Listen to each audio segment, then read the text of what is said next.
Thanos ইউনিভার্সের অর্ধেক run মেরে ফেলতে চায়, আর অ্যাভেঞ্জার্স চায় সবাইকে সেভ করতে। দুই পক্ষের অবজেক্টিভ একে অপরের complete opposite.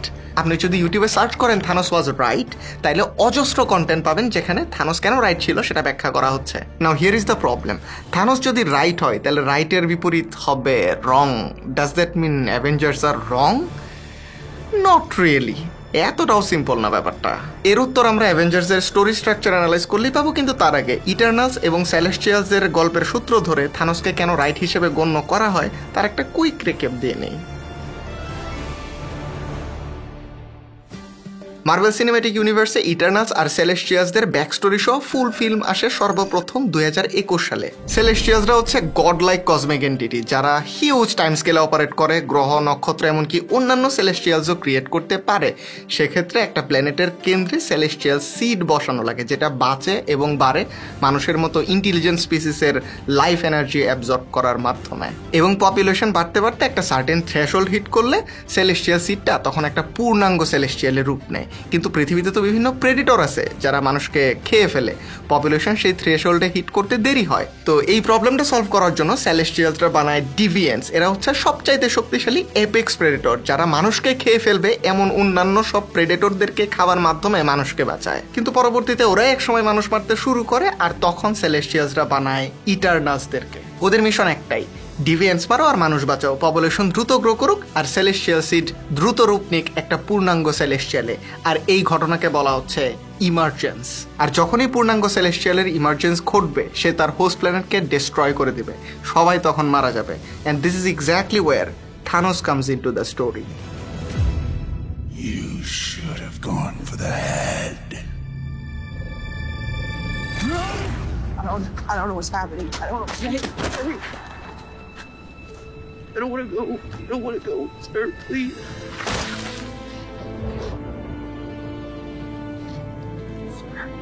5 years ago, Thanos erased half of the population of the universe. Delayed the emergence. 2018 সালের অ্যাভেঞ্জার্স ইনফিনিটি ওয়ারে থানোস যখন ইনফিনিটি স্টোনগুলো কালেক্ট করে স্ন্যাপ করার মাধ্যমে অর্ধেক প্রাণ মেরে ফেললো, তখন সে মূলত ইমার্জেন্সের প্রক্রিয়াকে ডিলে করে দিল। ইমার্জেন্স যদি হইতো তাহলে তখন সবাই মরতো। অর্ধেক মেরে ফেলে ইমার্জেন্সে বিঘ্ন ঘটানোতে বাকি অর্ধেককে কিন্তু সে তাইলে সেভ করলো টেকনিক্যালি স্পিকিং। একটা গ্র্যান্ডার পয়েন্ট অফ ভিউ থেকে দেখলে থানোস ভুল কিছু করে নাই। কিন্তু প্রশ্নটা হচ্ছে থানোসের এই অ্যাকশনটাকে জাস্টিফাই করার জন্য আমরা যে রিজনটা দাঁড় করাইলাম সেটা কি থানোস জানতো? সে কি ইমার্জেন্স হবে এটা জানতো? এটা জানার জন্য সে অর্ধেক প্রাণ মেরে ফেলছে, নাকি তার অর্ধেক প্রাণ মেরে ফেলার পেছনে অন্য কোনো মোটিভেশন ছিল? ওয়েল, ইটস ডিবেটেবল এখন পর্যন্ত। Titan was like most planets. Too many mouths, not enough to go around. And when we faced extinction, I offered a solution. Genocide. But random, dispassionate, fair to rich and poor alike. They called me a madman. And what I predicted came to pass. তার কথায় কেউ কর্ণপাত না করাতে টাইটানবাসী ultimately বিলুপ্তির কোলে ঢলে পড়লো। সে টাইটানকে সেভ করতে পারলো না। এখন অন্যান্য প্ল্যানেটগুলোতে যাতে এই সেম ঘটনার রেপিটেশন না হয় এই জন্য সে ইউনিভার্সের অর্ধেক প্রাণ মেরে ফেলতে চায়। That was his motivation according to him. আর এখানে একটা ডিবেটেবল পয়েন্টও আছে, আর সেটা হচ্ছে টাইটানের বিলুপ্তি পরবর্তী অবস্থা। The hell happened to this planet? It's 8 degrees off its axis. Gravitational pull is all over the place. এই প্ল্যানেটের আসলে হইলটা কি? ঘূর্ণনের অক্ষ 8 ডিগ্রি বেঁকে গেছে, এই দিক সেদিক সকল দিক থেকে এলোপাথারি গ্র্যাভিটেশনাল পুল আসতেছে। এই ধরনের বিপুল পরিবর্তন কিন্তু প্ল্যানেটের রিসোর্সের অভাবে হওয়ার কথা না। ইমার্জেন্সের মতো হিউজ স্কেলের কোনো ঘটনা ঘটলে এগুলো পসিবল। তার মানে কি টাইটানে আসলে ইমার্জেন্স ঘটছিল আর থানোস সেটা সম্পর্কে অবগত ছিল, অ্যান্ড দ্যাটস ওয়াই সে অন্যান্য প্ল্যানেটগুলোতে ইমার্জেন্স ডিলে করার জন্য পুরো ইউনিভার্সের অর্ধেক প্রাণ মেরে ফেলতে চাইছিল, নাকি আসলেই রিসোর্সের অভাবে বিলুপ্তি থেকে বাঁচার জন্য অর্ধেক প্রাণ মেরে ফেলতে চাইছিল? থানোসের ট্রু মোটিভেশন এখন পর্যন্ত ডিবেটেবল। মেবি অ্যাভেঞ্জার্স ডুমসডেতে এটার বেটার ইনসাইটস পাওয়া যাবে, ততক্ষণে আমরা অ্যাভেঞ্জার্সদের অর্ধেক প্রাণ ফিরিয়ে আনার ব্যাপারে আলোকপাত করি। What I'm saying is, time works differently in the quantum realm. What if there was a way that we could enter the quantum realm at a certain point in time, but then exit the quantum realm at another point in time? Time travel! 2019 সালে Avengers Endgame, অ্যাভেঞ্জার্সরা time travel করে পেছনে গিয়ে স্টোনগুলো collect করে, থানোসের অর্ধেক প্রাণ মেরে ফেলাটাকে undo করে, সবাইকে ফেরত আনে, পপুলেশন আবার বৃদ্ধি পায়, এতে করে আবার নতুন করে ইমার্জেন্সির অবস্থা তৈরি হয়, পৃথিবী আবার মুখোমুখি হয় ধ্বংসযজ্ঞের। সেখান থেকে পৃথিবী কিভাবে রক্ষা পায়, কিভাবে ইমার্জেন্স বন্ধ হয়, সেটার জন্য ইটারনালস দেখে নিয়েন শেষ পর্যন্ত যারা দেখেন নাই। But can you really blame the Avengers? No, কারণ ইমার্জেন্সি সম্পর্কে তাদের কোনো আইডিয়াই ছিল না। তাদের কাজই হচ্ছে সকল বিপদ থেকে পৃথিবীকে প্রোটেক্ট করা। They were just doing their job. So Thanos versus Avengers, who is right? Well, দুই পক্ষই রাইট তাদের নিজস্ব সাবজেক্টিভ পয়েন্ট অফ ভিউ থেকে। এই প্রশ্নটাকে গল্পে আনাই হয়েছে যেন দর্শক হিসেবে আপনি একটা কনফ্লিক্টে পড়েন। এটা বোঝার জন্য আগে আমাদেরকে স্টোরি স্ট্রাকচার বোঝা লাগবে। কতগুলো ঘটনার সিকোয়েন্স যখন একটা মিনিংফুল ওয়েতে পাশাপাশি বসে ক্যারেক্টারের মোটিভেশন, গোল, তার যাবতীয় চ্যালেঞ্জেস, গ্রোথ এবং পরিণতি দেখাবে, তখন হচ্ছে সেটা একটা স্টোরি। এবং একটা গল্প বলার জন্য নির্দিষ্ট স্ট্রাকচার থাকে। একটা গল্পকে যদি আপনি 3টা অ্যাক্টে ভাগ করেন, অ্যাক্ট 1-এ থাকবে সেট আপ, যেখানে গল্পটা বলার জন্য একটা মঞ্চ তৈরি করা হয়। এখানে গল্পের কনটেক্সট সেট করা হয়, ক্যারেক্টারগুলো এস্টাবলিশ করা হয়, তারা বর্তমানে কোথায় আছে এবং কোথায় রিচ করতে চায়, অর্থাৎ গোলটা এস্টাবলিশ করা হয়। তারপর অ্যাক্ট 2 কনফ্লিক্টে এই গোল অ্যাচিভ করতে যাওয়ার মাঝখানে যাবতীয় বাধা এবং কমপ্লিকেশনস চলে আসে।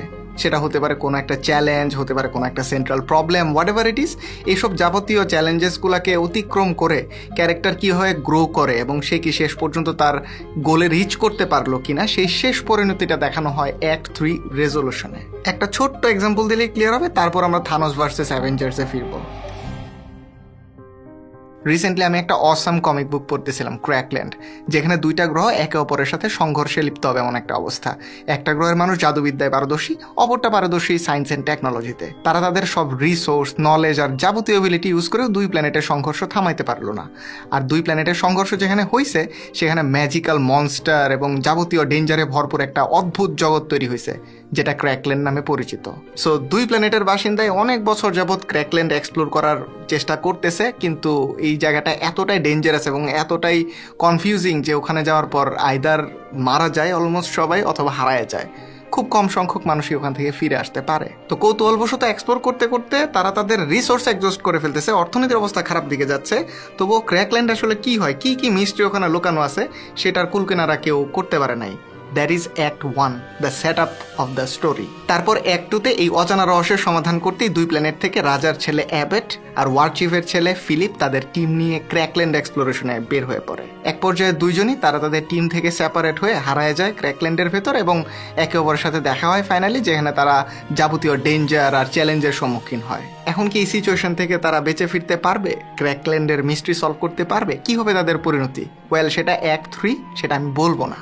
জানতে চাইলে sourceofmanga.com-এ গিয়ে ক্র্যাকল্যান্ড কিনে নিতে পারেন, যেখানে ভলিউম আকারে আরো অনেকগুলো কমিক বুকের কালেকশন অ্যাভেলেবল আছে। দেশি রাইটারদের লেখা এঙ্গেজিং স্টোরির সাথে দেশি আর্টিস্টদের দ্বারা বিউটিফুলি ইলাস্ট্রেটেড জাপানি স্টাইল কমিক বুক নিয়ে আসছে সোর্স। এক কথায় জাপানিজ কমিক বুক স্টাইল বা মাঙ্গা স্টাইলে সম্পূর্ণ দেশি comic book. That's kind of cool. তার চাইতে কুল হচ্ছে স্টোরির 20 কোডটা ইউজ করলে যে কোনো প্রোডাক্টে 20% ডিসকাউন্ট পেয়ে যাবেন। Hold on for a minute, দেশি মাঙ্গা যে বাংলা এবং ইংরেজি 2 ভাষাতে অ্যাভেলেবল, তারপর ফুল ভলিউম বা স্লাইস আকার অ্যাভেলেবল, এগুলো বল। হ্যাঁ, ওটা বলতাম, কিন্তু দেশি মাঙ্গা ক্রিয়েট করার মাধ্যমে মডার্ন ইউথদের জন্য ক্রিয়েটিভ আউটলেট তৈরি করার জন্য সোর্সকে ধন্যবাদ দেওয়ার পর বলতাম আর কি। Alright, sourceofmanga.com, story at 20। Anyways, so অ্যাভেঞ্জার্সদের গোল হচ্ছে সবাইকে সেভ করা, আর থানোসের গোল হচ্ছে অর্ধেক মেরে ফেলা। এটা হচ্ছে গল্পের সেট আপ। এখন এই 2 পক্ষের গোলগুলো একে অপরের বিপরীত হওয়াতে 2টা গোল একসাথে কোনোভাবেই সাধন হইতে পারবে না। একে অপরের জন্য এখানে challenge, and that is the conflict of the story. Literally এখানে কমপ্লিটলি বিপরীত 2টা গোল অ্যাচিভ করতে চাওয়ার পেছনে 2 পক্ষের এনাফ জাস্টিফিকেশন আছে। কেউই কিন্তু রাইট বা রং না। It's just that as a human being, কোনো ব্রডার কনটেক্সট ছাড়া, ইন জেনারেল গণহত্যাকে আপনি কখনোই সাপোর্ট করবেন না। অ্যাভেঞ্জার্সদের গোল আপনার মোরাল গ্রাউন্ডের সাথে অ্যালাইন করে বিধায় তাদেরকে আপনি হিরো বা প্রোটাগনিস্ট হিসেবে পারসিভ করেন, আর তার বিপরীত থানোসকে আপনি ভিলেন বা অ্যান্টাগনিস্ট হিসেবে পারসিভ করেন। কিন্তু যখনই আপনাকে ব্রডার কনটেক্সটটা দেওয়া হয়, আপনি রিয়েলাইজ করেন থানোসের সাবজেক্টিভ রিয়ালিটিতে তার কাছে তার অ্যাকশনসগুলার মোরাল জাস্টিফিকেশন ছিল। সে ভুল কিছু করে নাই তার সাবজেক্টিভ রিয়ালিটিতে। ইটস জাস্ট দ্যাট তার সমস্যা সমাধানের পদ্ধতিটা ছিল ব্রুটাল।